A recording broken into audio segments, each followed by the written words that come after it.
I'm actually in agreement with many climate change deniers in that the IPCC is wrong. But I think they're actually wrong because they're too conservative. And they haven't really been telling the story of what really could happen. So today we're going to venture onto this side of the curve and keep in mind that the reality of what will happen is probably something in between. If everything I talk about today happens, then God help us. But even if one of the things I talk about today happens, we're in a lot of trouble. So I think it's cause for action, so let's just get into it here.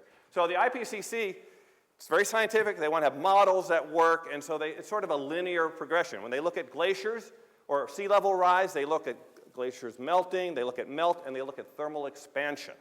They don't look at the fact that glaciers could fall apart and fall into the ocean because that's hard to model, so it's left out. But in reality, that's the kind of thing that happens in the world. So the world actually looks a little bit more like this than it does the smooth line. In fact, the world is full of things that are discontinuous. For example, water.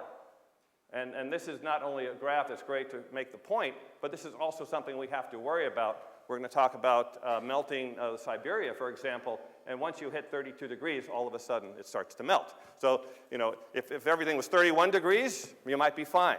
If everything's 33 degrees, you're in a lot of trouble. So it's not just this smooth kind of transition. Now, I'm going to show you a chart actually from An Inconvenient Truth, and this, I think, is the scariest graph I've ever seen in my life. This is showing just what Richard was showing before. It's shown a little differently, but showing how CO2 in the last 650,000 years has varied with temperature, and you'll notice that it kind of goes around. And this is where we are pre-industrial, about 280 parts per million of CO2. Up here we go, right? 280 on that one. Here's temperature, and back in the end of the last ice age, when there was a mile of ice above us here right now. Okay, so we're pretty serious differences. That was a difference of about 100 parts per million, right? Because that's about 100 there, from 180 to where 280 was where we are. So now, where is it today? We have to expand our chart here.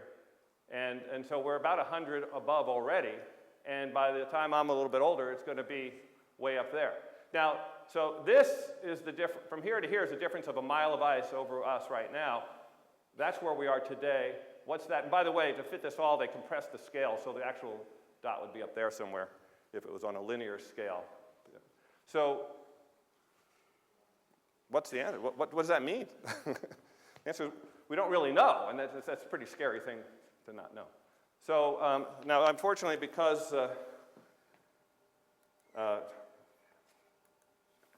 they don't, let's see, PowerPoint doesn't like QuickTime, so here we go.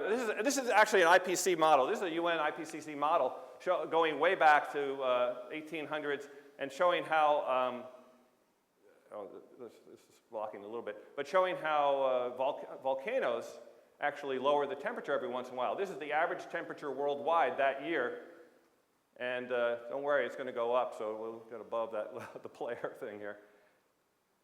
And you see it cools off. When there's a volcano, the world cools off a little bit. Let's see what happens as we go along.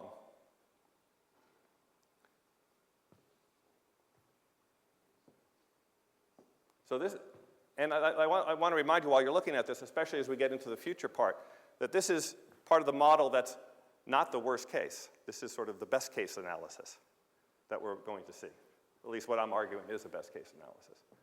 So there we have some of the Pinatubo you might remember from a while ago. Now we're starting to get into modern times. Average temperature is about 1 degree more than it was in pre-industrial times. And these are Celsius, by the way, not Fahrenheit, so it's more in Fahrenheit.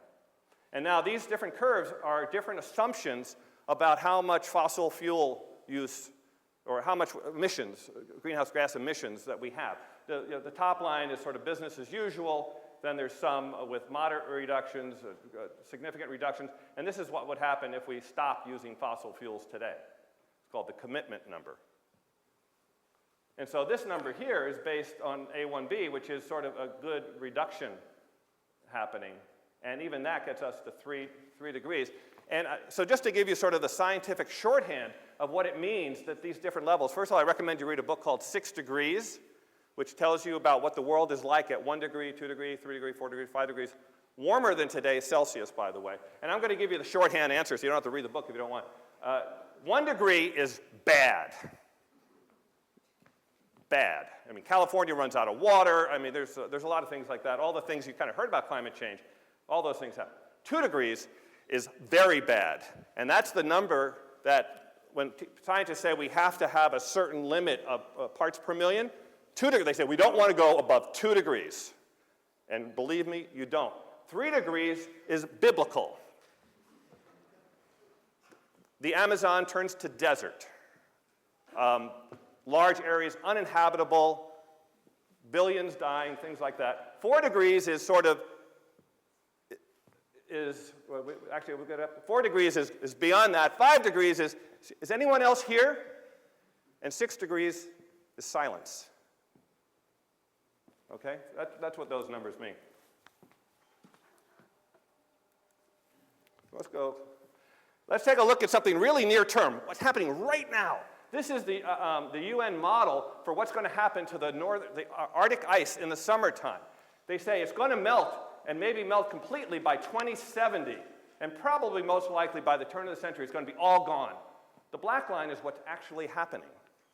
Now, if you don't believe this dashed line, just take a look of an actual image of the melting from this period. There's Greenland here, this is North America, this is the ice. It's half gone. In 2007 alone, in 1 year, it melted more than the previous year by an area equal to 3 times the size of California. And it will be all gone in 5 or 10 years in the summertime. That's bad because ice reflects 80% of the sunlight and water absorbs, 90%, and water absorbs 80%. So we're going to be heating up the planet a lot because this mirror that's at the top of the world is going to be gone. It won't be gone in the wintertime, but the sun's not shining on it in the wintertime, so it matters in the summertime. And the good news is you'll have shorter transportation routes and be able to drill for more oil, but I'm not sure if the benefits are going to outweigh that. And it's also going to stop blocking ice from falling off of Greenland, and that's really bad because this ice is in the water already. It doesn't raise sea levels by itself, but if that ice falls off, we're going to talk about that in a moment.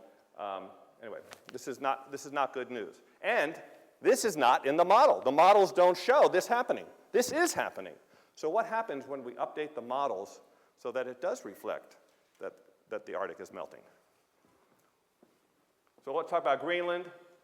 You know that this is one of the bad things to really watch out for if you saw the movie. And what's happening is basically it's losing more and more ice. There's 3 things that cause sea level rise from Greenland. One is the ocean rising. One is thermal expansion. As the ocean itself heat up, the water expands, it raises sea level. The other is ice melts off of Greenland and Antarctica, goes into the water, that raises sea level. But the number 1 factor that raises sea level is ice falling off of Greenland, off the edges, and that's what's accelerating right now. And that's not included in the model at all because they don't know what the numbers are. So rather than say, they just said, what they do is they give you the number that says, not including that factor, so 2 feet by 2100. Jim Hansen, who's the chief NASA climate scientist, who does factor that in, says he is certain, there's a scientist using the word certain, that the sea levels will rise 6 or more feet this century. You know that, if you also see in the movie, there was some time spent on the Larsen ice shelf.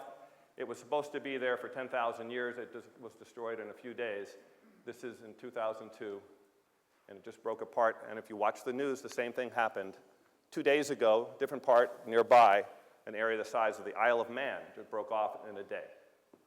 And all of this is not included in any of the models. And what's happening is that water is getting underneath the ice.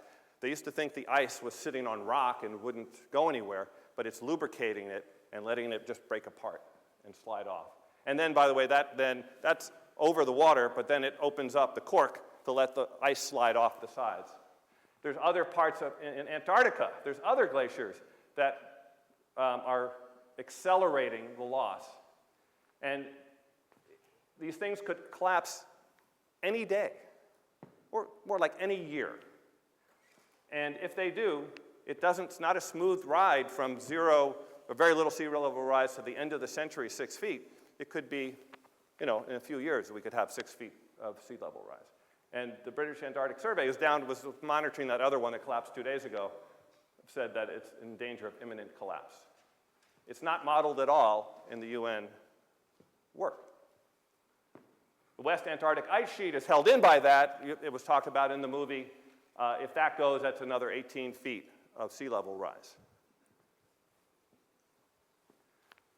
This is a different form of Richard's talk. By the way, I thought Richard's talk was a great lead into what we're talking about here. This is not models. This is just looking back in history and saying when CO2 was a certain level, how much higher was the sea level? Well, this is 280 was where we were. This is not what it will be in the next day when you're at this level. This is where it's going. So already we're up here, and we're actually up here when you include other greenhouse gases. That's 100 feet. That's not millimeters, that's not centimeters, that's feet. So already, if we wait long enough, we're talking about what will the sea level be in 2100. I don't know, maybe it'll be 6 feet, maybe it'll be 10 feet, maybe 20 feet. But in a few hundred years, it's going to be 100 feet. Nothing's going to stop that unless we do something about it. So we're committing the world to changing. And what we're trying to do is hold it at 550. Scientists today are actually saying, in fact, more recent, just in the last week or so, Jim Hansen from NASA mentioned, is saying, no, we have to actually keep it at 350. We're already beyond that, by the way. We have to go back to 350 if we want to have a chance of avoiding these catastrophes. Amazon. A few years ago, there was a drought where they were actually taking helicopters to fly water up the Amazon River to take it to villagers because they had no water. This is on the Amazon River. And if that happens a few times in a row, a few years in a row, the trees die. Trees in the Amazon are not designed for drought. And if they die, then they burn. And basically, the Amazon turns to desert. That will have an enormous impact on the rest of the world and can cause, again, this is a positive feedback loop because that will kill other trees, and the process continues. This is the permafrost, or I like to call it the ground formerly known as permafrost. Stores methane, as Richard was talking about. It's currently melting. It's warmer up there. It's like 5 degrees warmer up in the Arctic than it is. The average temperature of the world is only up a degree, but up in the Arctic it's up 5 degrees. And it's releasing 50 million tons per year, which is a billion tons of CO2, and it's obviously rising. If it all went, we'd basically all be dead. I mean, 30 degrees, you only need, that's Fahrenheit, so it's a little different, but that's still way more than the threshold of what we can stand.